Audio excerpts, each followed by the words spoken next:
Well, welcome everybody to this presentation with Tim and Sherrie Lowley. We're all in it together. I'm Mary Chase Solik, and let me just introduce our presenters, and I'll tell you what we're going to be doing. First of all, I would invite you all, and I think you do, to keep your microphone on mute during the presentation, and there'll be time for questions and answers towards the end. You're in for a treat this afternoon. Reverend Sherrie Lowley is an ordained minister in the United Methodist Church and a master's level trained pastoral counselor. She has worked as a family and individual counselor and as a local church pastor. She newly retired from church ministry and is now focusing on writing and caring for her daughter, Tema, as well as care for their new house. Sherrie and Tim's daughter, Tema Day Lowley, is now 36 years old, lives with severe and multiple disabilities since day 2 of her life when she had a cardiac arrest. Tema has led both Tim and Sherrie more deeply into their vocational work, and she remains at the center of their home and life, creating a community of care around her. Tim Lowley is an artist, curator, and musician teacher who creates highly lyrical work revolving centrally around his profoundly other daughter, Tema, who has cerebral palsy. In Tema's artworks, Tema's life is representationally recorded and celebrated.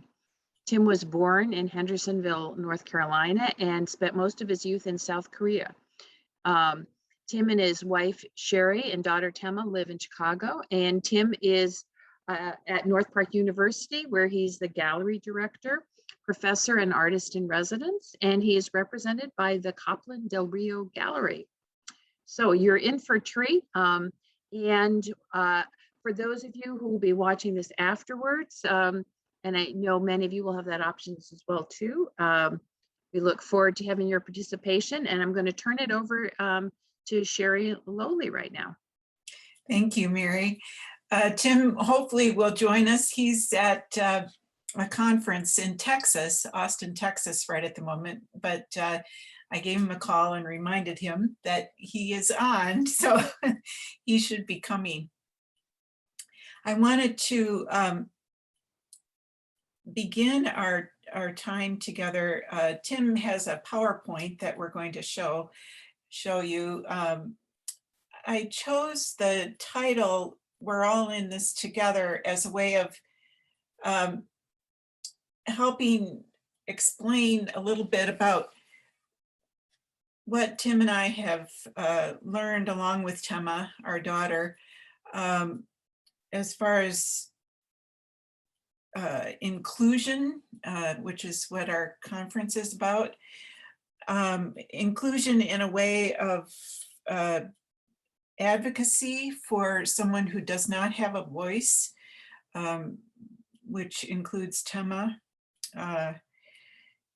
She is very severely and profoundly impaired, and some of my own story that you will be hearing a little bit about. I'm working on a memoir right now of my own story involving Tema and myself.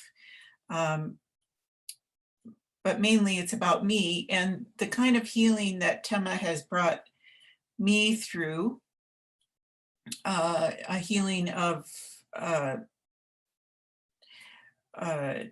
my theology of who God is, and a theology of myself, of who I am as a child of God, and who Tema is as a child of God. So I wanted to begin by just reading, or at least telling the story, because it's a long story in the Gospel of John, where Jesus heals a person who is blind. And the story begins with Jesus walking along and seeing this person blind from birth. And his disciples ask him, "Teacher, who sinned? This person or his parents, that he was born blind?" And Jesus answered, "Neither of them sinned." And this is a question that really I grew up in a theology, a church that spoke about God being a very judging kind of God, and we're all born sinful.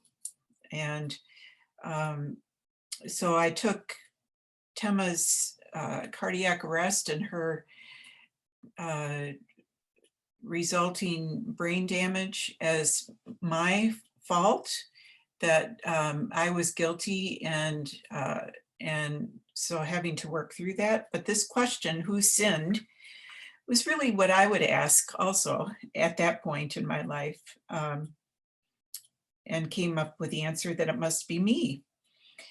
And Jesus says neither one sinned, but this man was born blind so that God's works might be revealed in him who sent me while it's day. Night is coming when no one can work.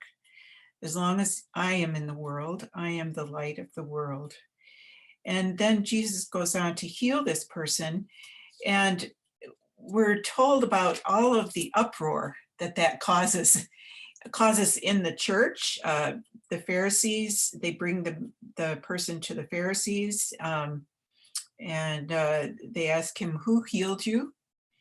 And he says, I don't really know. I just know that I was blind, but now I can see. And then so they say, well, we're going to ask his parents. And so then they go to the parents of the man and said, is this your son who you say was born blind? How then does he now see? And his parents answered, we know that this is our son and that he was born blind, but we do not know how it is that he now sees, nor do we know who opened his eyes. Ask him. He will speak for himself. And they said this out of fear. So then they go to, a second time, they go to the person who's born blind, and they said to him, give glory to God. We know that this man is a sinner. And the person says, I don't know. One thing I know, that I was blind, but now I see. And they asked him what Jesus did to him. And he says, oh, here's Tim, just a minute. Tim? Can you send me the link? I'm talking on the Zoom right now. I don't know the link exactly. Mary, can you send the link? Let me see if I can. Is our tech person available there? I will text the tech person. Okay. Okay. What's Tim's phone number? Send him the link. 773-937-1527. 527. Oh, but he probably needs it on his computer. T Lowly at North. Okay. All right. I'm on it. Okay, Mary's trying to send it to you now, Tim.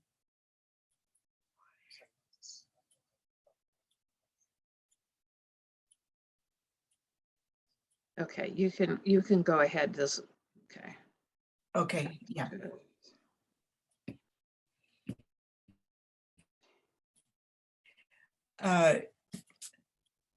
And so again, they asked this person, who healed you?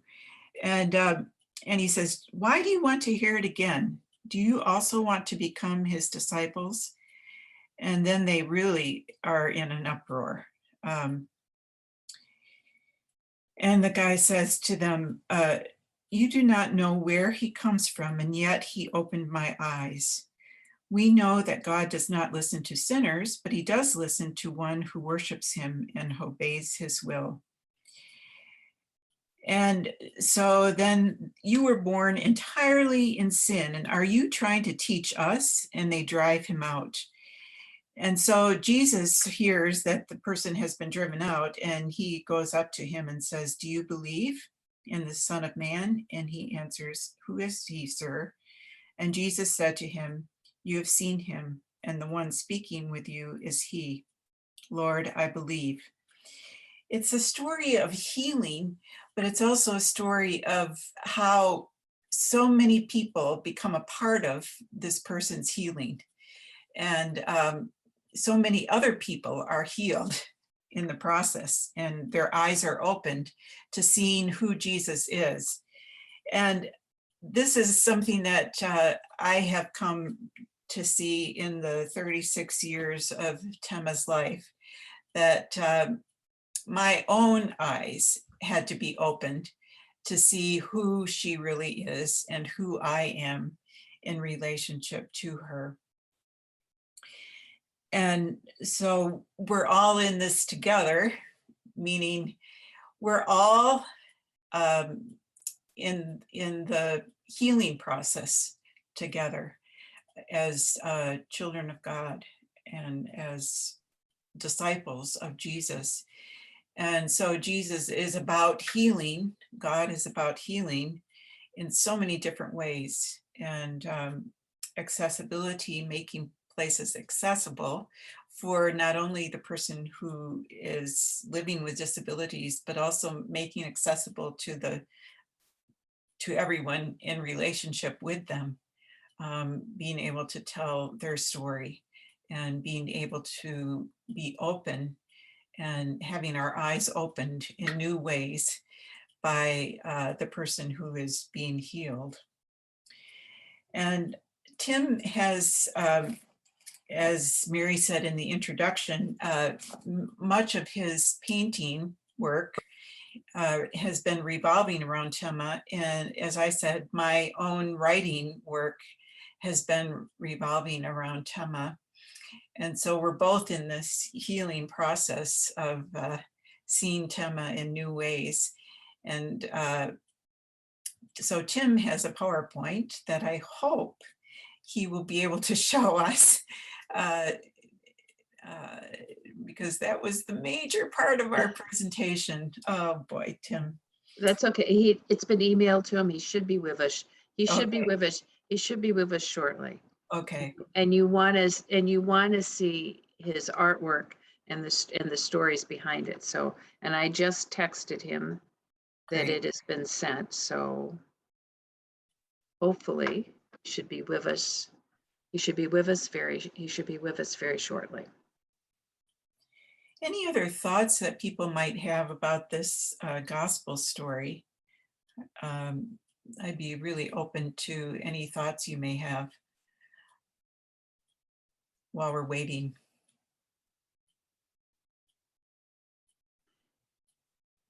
The question of sin is an interesting one, and we think about it so often, with a lot with disabilities or with illness, who's responsible.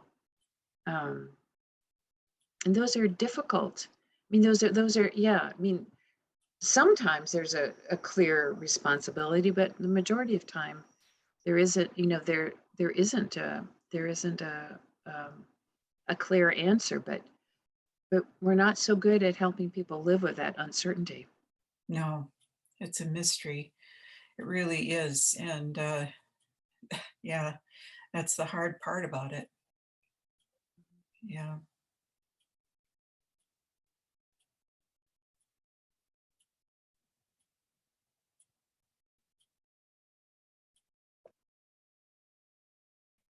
It's a story that every time I read it, I'm more and more impressed by the chaos that this person causes in the life of the everyone around him, and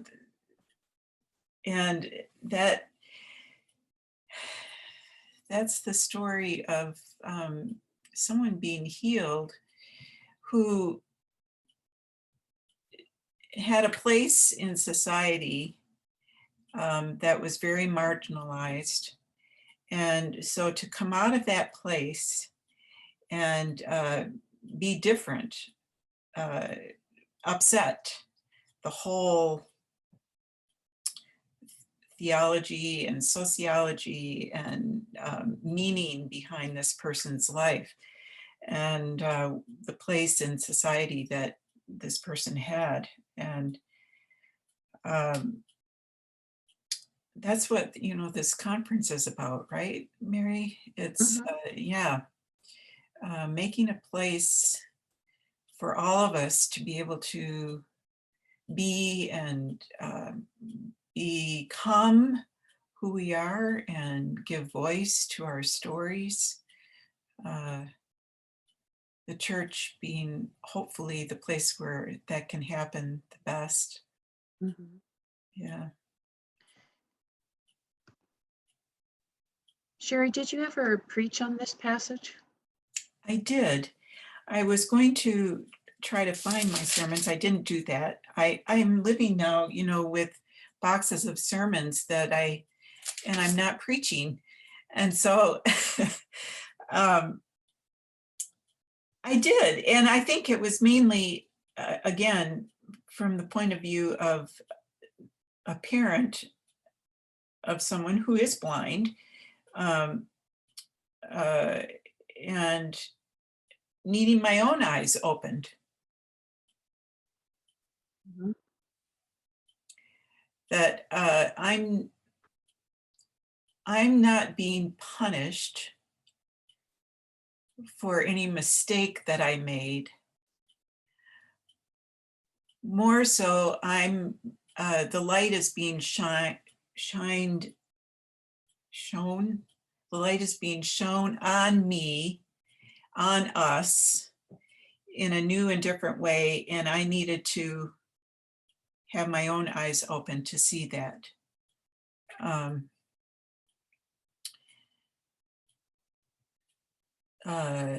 The words often that we hear from those around us, especially at the beginning of Tema's life, were,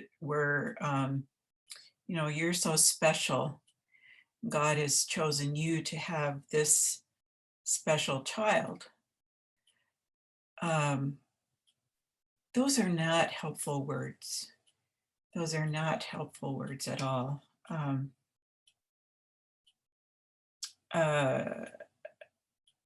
I would rather not be chosen. I would rather not be special.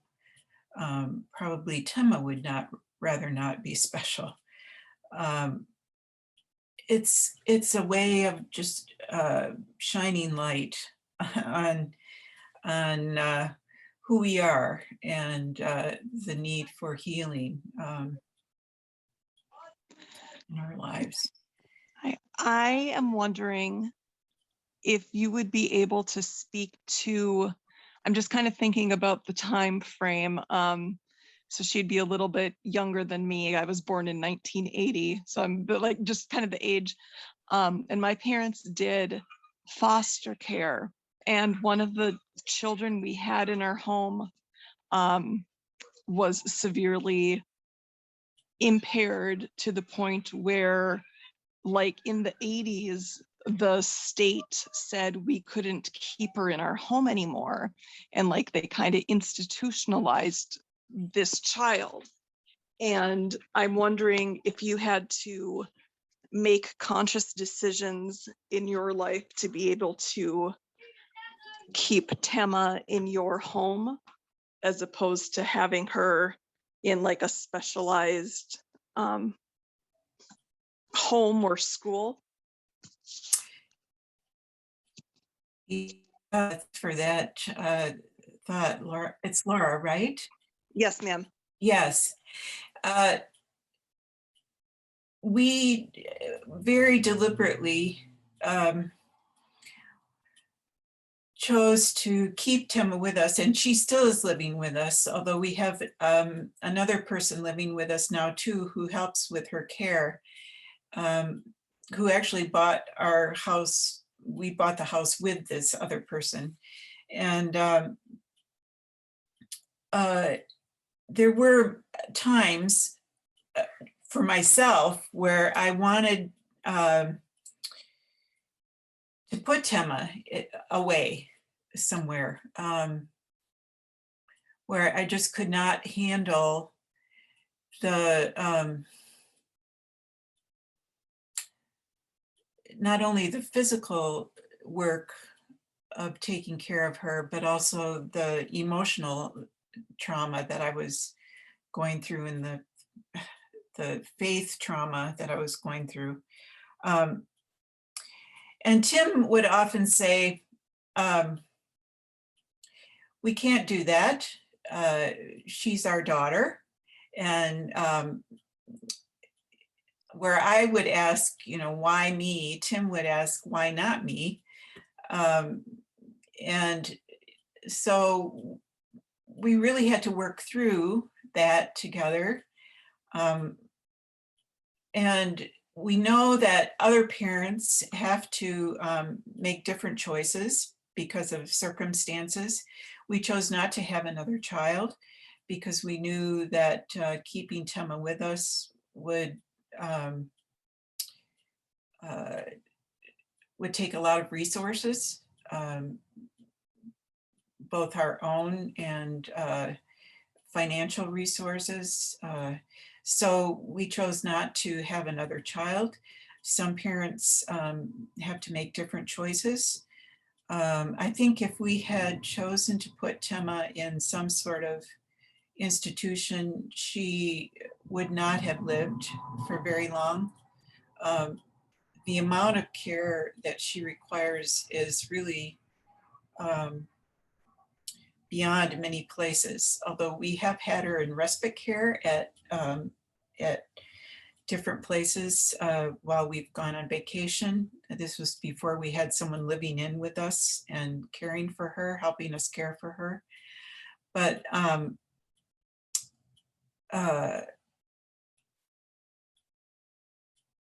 yeah, I think it's really dependent on the circumstances of the person and the care around them and the amount of resources that are available.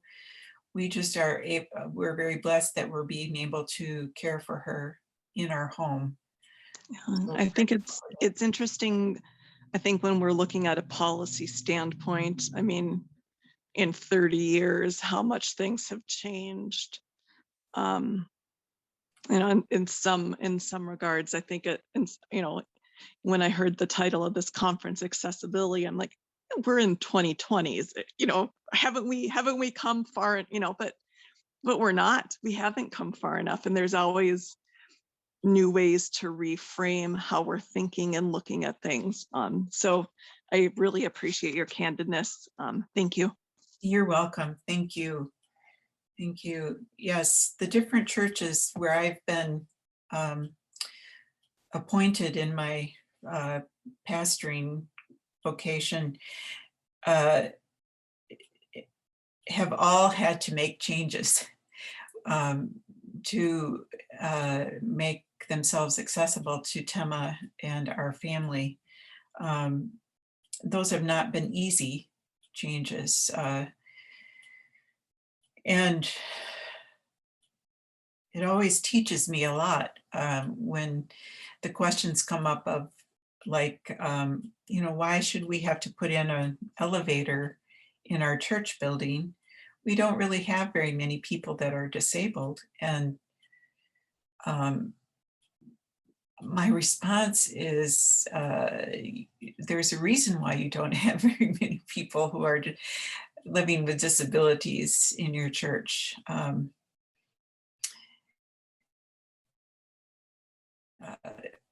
So yeah, it's again, that changing the mindset, that opening our eyes, seeing a different way of looking at persons living with disabilities. It's all a healing process for all of us together, all of us together.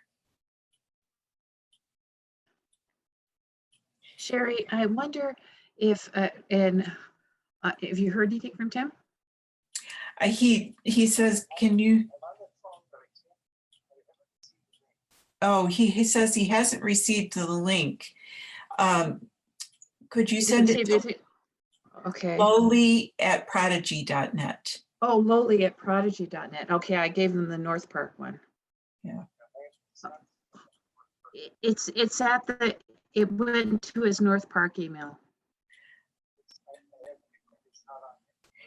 Is he saying that it's not on there? Okay, lowly@prodigy.net. Yeah. Okay, I will do that. In the meantime, I wonder if you might talk about how your writing has been important in your experience of TEMA as. Yes. I'm sorry, what did you say, Tim?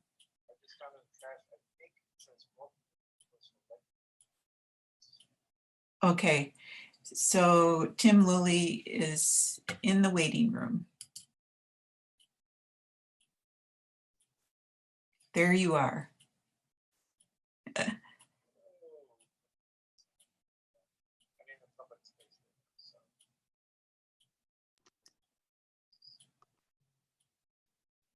There he is.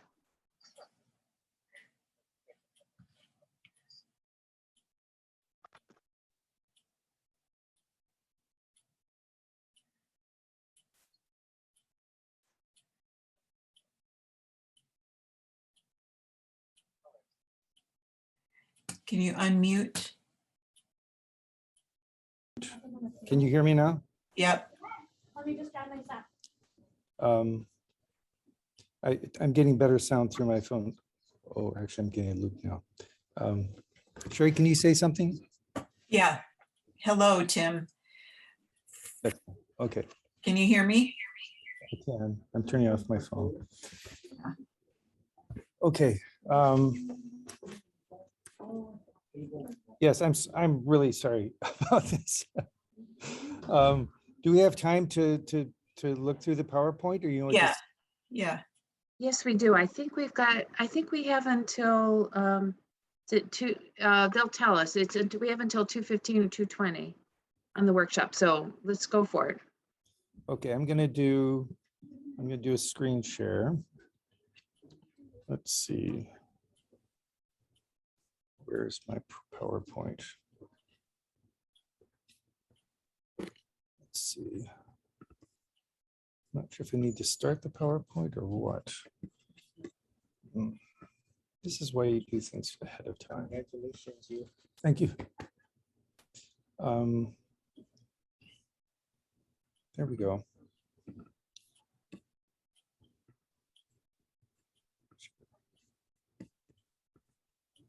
It's saying it's failed. We don't want. Okay. We don't Do want feeling now. We want. This is really strange. Okay, let me see if I can get a tech person to join us. Come on.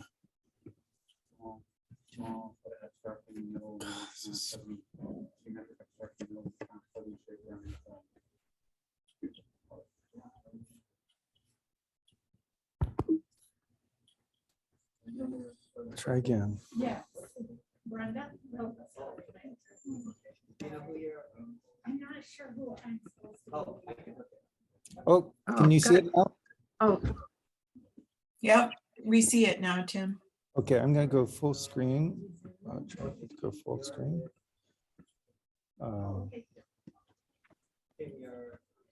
Whenever you're ready. Okay. I'm early, I think, so. Well, you're not early. If you'd like to sit up and join this, I'll explain in a few minutes. Sure. I'm in the middle of trying. I'm actually doing two things at the same time, which is not a good idea. Well. Okay, there we go. Course, right? So here's the beginning of the PowerPoint. I'm going to run to the next slide.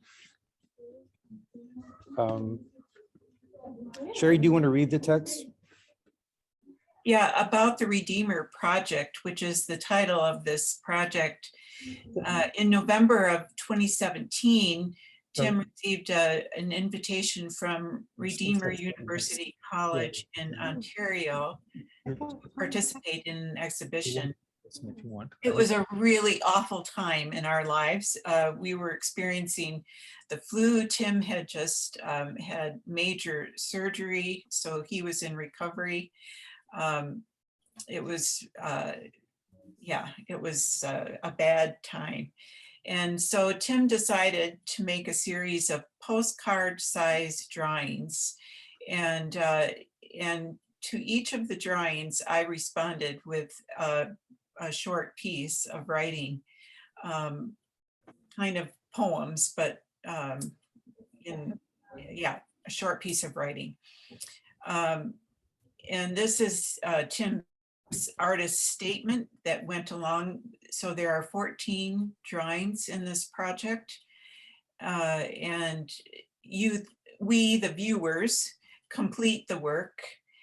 And Tim writes, while my intention with this project is hopefully relevant, I invite you to look and think carefully prior to reading the statement. So the subject is Tema. Over the last 36 years, our daughter has been a constant presence, and I've spoken to some of this. She's profoundly other. That's a term that Tim uses to describe her. To use more medically clinical terms is to largely define her by who and what she isn't. I'm more interested in and constantly unraveled by who she is. The central stream of my work as a visual artist has been Tema-centric. She's emphatically present, even while perpetually remaining an enigmatic mystery. So, Sherrie, let's just move on to the next Yeah. slide. I think you have a basic understanding of what the project is. Right. But the drawings and Sherry's response to them, to me, are the core of this piece. So day one, relentless, the word I chose for this year, 2018, or the word that chose me. Am I chosen by, or do I choose? I ask this question more often as my years pass by. So what is this word about? This word that chose me, relentless. Must I be relentless in my choosing? Did she choose me to be mom, or did I choose her? The faint smile of knowing. Yeah. I know that smile. The sideways looking. I know that look. The resolve of her mouth. I know those studied hash marks. Those lines drawn lovingly, knowingly, to be relentless. So this is actually the first drawing I made in the series, and it's kind of primitive. I'm talking to this whole group too. I'm at a conference. I'm supposed to be doing a critique with an artist, and she's sitting in. So this is kind of interesting. So this first drawing is pretty primitive, but it sort of gets at Tema's this sort of peculiar and interesting presence Tema has. Day two. What are the ways that make for peace? A hunger for beauty, for clarity of purpose, a complete dependence on you, on me, my peace daughter, drawn by the hands of one just come out of surgery, and the one drawn becoming sick. A tired look in her eyes. Where else can we go for the ways that make for peace? Your nose, precious, marble-like, your skin clear, the gap between your teeth, humorous, the refinement of your lips, purposeful, like the marks of a child hungering for beauty, for meaning, for purpose, for peace. So this drawing is also fairly raw. It was interesting making the drawings, how as I did more of them, they got better. But Tema really, in this drawing, to me, looks pretty wiped out. We were all rather wiped out by the flu at that point.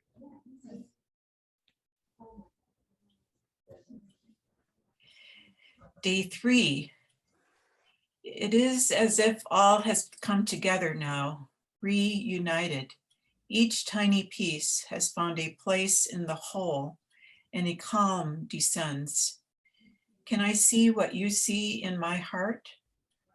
The rough places made smooth, the exquisite braid lovingly made, the long unfurrowed brow recalling the love of the namesake, Dorothy Day, Tema's middle name is Day, after Dorothy Day. The Jesuit poet Gerard Manley Hopkins described as only he can the diversity of our createdness, forgiven and beloved. All things counter, original, spare, strange. Whatever is fickle, freckled, who knows how? With swift, slow, sweet, sour, a dazzle, dim, he fathers forth whose beauty is past change. Praise him. So this drawing, what's kind of unusual about this drawing is you just see Tema from the bottom of her nose to the top of her head, and she's looking, seemingly looking past you to the lower left, and has this very intense kind of gaze.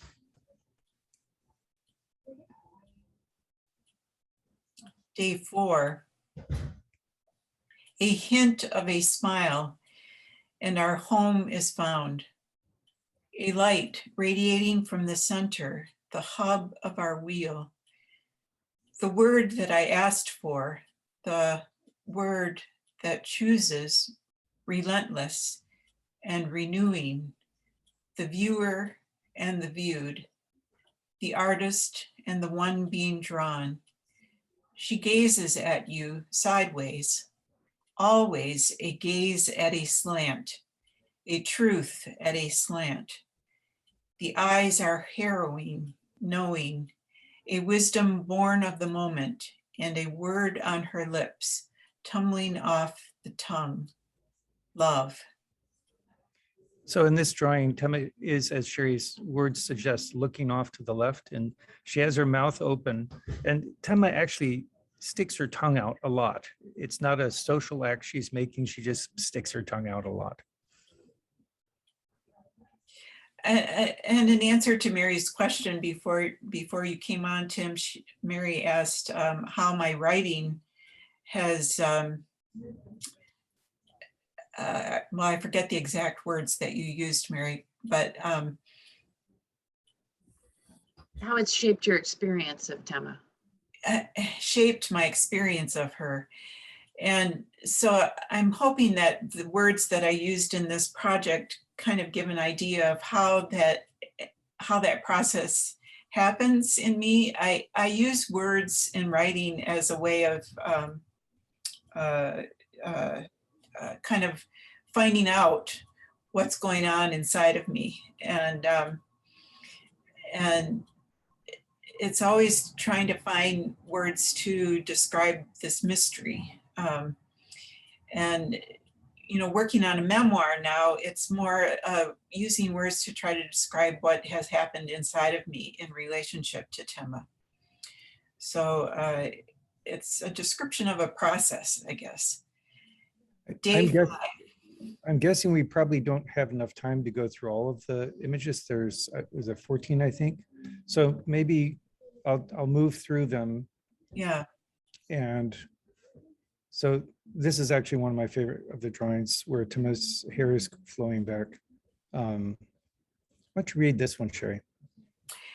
A river of hair, a sight to behold, startling, beautiful, a high widow's peak from which to descend, a waterfall, the light shining on, a blanket of warmth, of adornment without ego.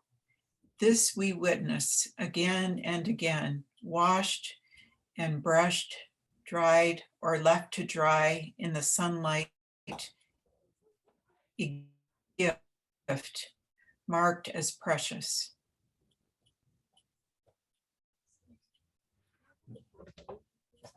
In this space, I think.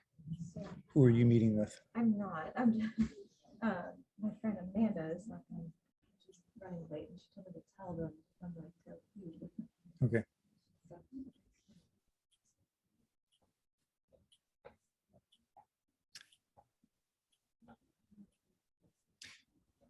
This drawing is actually one of the more unusual ones.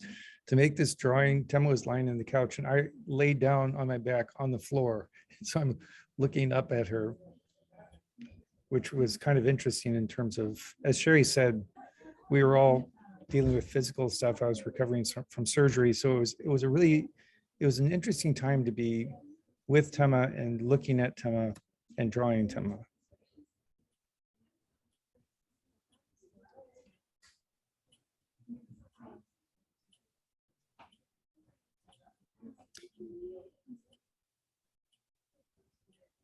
Sherrie, why don't you read this one?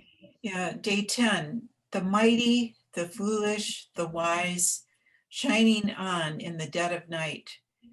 Defined lines of hair, of ear, of blanket, made more defined by the beam of moonlight.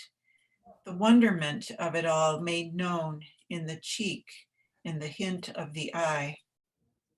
The divine entered the room, Alicia Keys says of the voice auditioner. The divine entered the room and the pencil paid attention, shading the pinpricks of light and the marble of the skin. The slightest turn of the lips tells the story of this night.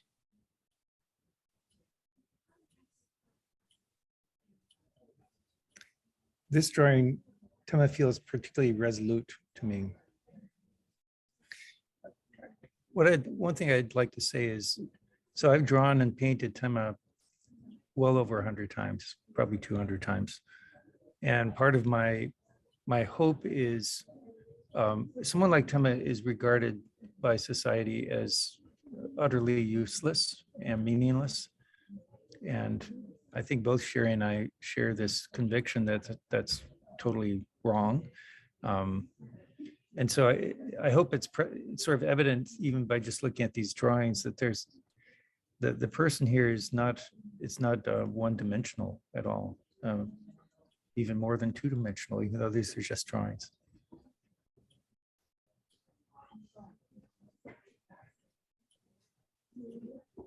Sherrie, can you read this one? An entry point, a beauty. We hunger for this. There is a contentment here, a Sabbath rest. Someone has called, said a word, and the eyes are alert, the mouth responding, the ear listening, a light shining on the cheek and the fabric and envelope. We are in peace. So Tema hears, she doesn't see, but she, because the message from the eyes doesn't get to the brain, but she hears. And so in that painting or that drawing, day 13, it was like someone had said something and her eyes kind of come to attention and are alert. Day 14, the long lashes tell us all. This view from above, with head reclining in the drawer's arm, seated next to. The light shines slant, hitting the nose. The long, wise brow left in the shadow. A baby mountain wrapped up and resting. In this one spot, with this one silent beauty, love incarnate, all is well. This drawing is really one of a kind. I've never drawn Tema this way. That is, she was sitting next to me with my arm around her, which is one of my favorite things to do, actually, to sit with Tema. But I've never drawn her from this perspective, looking down as she's sitting next to me and seeing her brow and her nose. So that's it's a strange perspective, but I think it gets at sort of the core of our life with Tema. It's a life with someone, not a life with us, with a non-person. It's a life with a person who is always waiting, always patient. Well, not always patient, but I would say infinitely patient. And I think part of the reason that I wanted to show these drawings is for me, they're part of a long project that's really about trying to understand the meaning of a life that culturally really doesn't seem to have a meaning, but for us actually is just day to day sort of revealing. So, Mary, is that We do need to thank you very much, Tim and Sherrie, for sharing Tim's story, those beautiful pictures and those beautiful words. It is time to stop, and so we can have a short break, and 2:25 is when we will be joining our final plenary session. And just a reminder that all of the workshops are being recorded, so that you will get a link after within the next few days that will enable you to look at any of the other workshops that you were not able to attend. So now we'll take a break and then join back. 2:25 is our next plenary. Thank you so much, Tim. I hope your conference goes well. Thank you, Sherrie, for being Okay. with us. Thank you. I'll always enjoy, no matter how often I hear you guys talk, I always get something different every time. So, my apologies again, but thanks.